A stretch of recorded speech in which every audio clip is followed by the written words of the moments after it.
Assalamualaikum warahmatullahi wabarakatuh. Alhamdulillahirabbil alamin. Wassalatu wassalamu ala asrofil anbiya'i wal mursalin wa ala alihi wa sahbihi ajmain. Amma ba'd. Alhamdulillahirabbil alamin.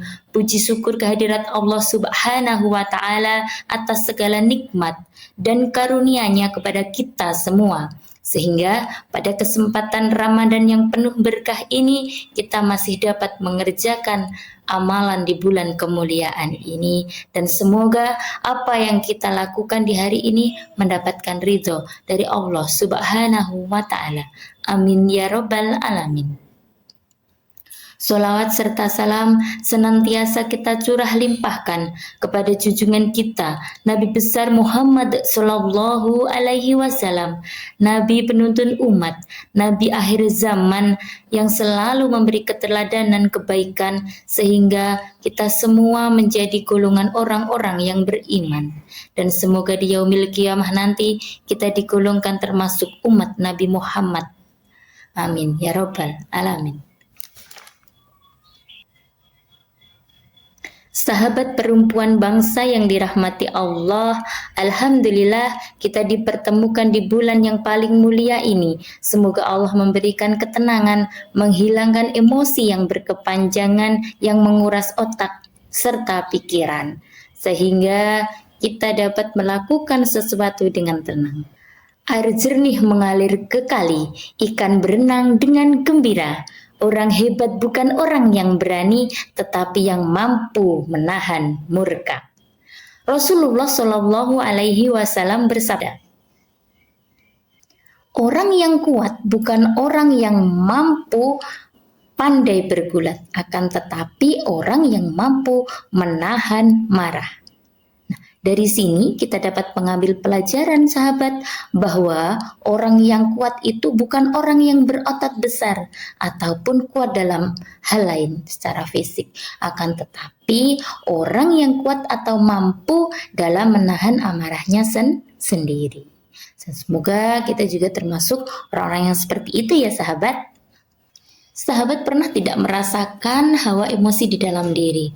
Saya yakin semua pernah, karena itu adalah naluri dari manusia, sifat alamiah. Kita bisa merasakan bahagia, kita bisa merasakan kecewa, sedih, bahkan marah. Akan tetapi yang membedakan marahnya orang beriman yaitu bagaimana cara mereka mengendalikannya.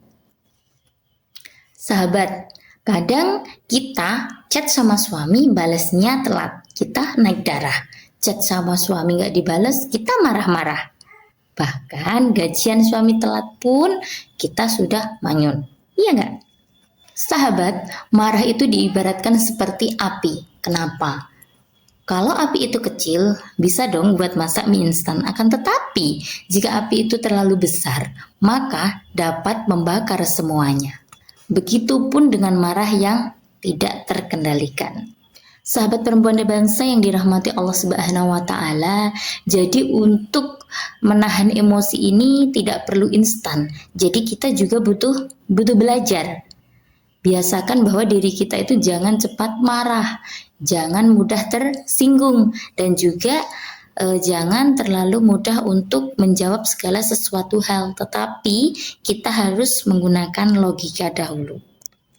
Nah sahabat, pada kesempatan Ramadan ini saya punya tips untuk menahan emosi kita. Yang pertama diam. Ketika marah usahakan kita diam dan jangan berkata apapun. Yaitu usahakan banyak diam dan juga jangan terlalu cepat untuk merespon hal apapun. Dan yang kedua yaitu istighfar. Jadi perbanyak istighfar. Astagfirullahaladzim. Semoga dengan seringnya membaca istighfar ini mendekatkan kita kepada Allah, bukan justru mendekatkan kita kepada kuasa hati kita yang lagi emosi. Kemudian berwudu nih. Kenapa? Karena yang namanya marah itu seperti bara api. Apabila api itu disiram dengan air maka akan padam. Dan jika berdiri maka cepatlah untuk duduk, dan jika Anda duduk maka berbaringlah. Kemudian yang keempat yaitu melihat dari sudut pandang. Bisa jadi marah kita itu adalah bagian dari ego kita sendiri gitu. Bahkan marah kita itu bukan lantaran dari orang lain, tapi ego kita yang terlalu tinggi. Maka kita juga harus introspeksi diri. Kemudian yang kelima, yang terakhir yaitu membiasakan untuk selalu memaafkan. Maka jadilah hati yang selalu ringan untuk memaafkan dan murah senyum. Nah sahabat, mungkin itu sedikit tips dari saya. Mungkin sahabat punya cara lain untuk mereda emosi di dalam diri, bisa dituliskan di kolom komentar di bawah ya. Sahabat, mari jadikan setiap momentum emosi ini adalah sebagai latihan sabar kita ya. Setiap konflik sebagai latihan untuk menahan diri, dan setiap emosi adalah kesempatan untuk meraih pahala. Sahabat, mari kita berlatih untuk menahan diri. Ingat, kita ini adalah penghuni surga, bukan seperti kompor meledak dan menyala. Semoga Allah menjadikan kita termasuk orang-orang yang sabar dan mudah memaafkan. Amin. Billahi taufiq wal hidayah. Wassalamualaikum warahmatullahi wabarakatuh.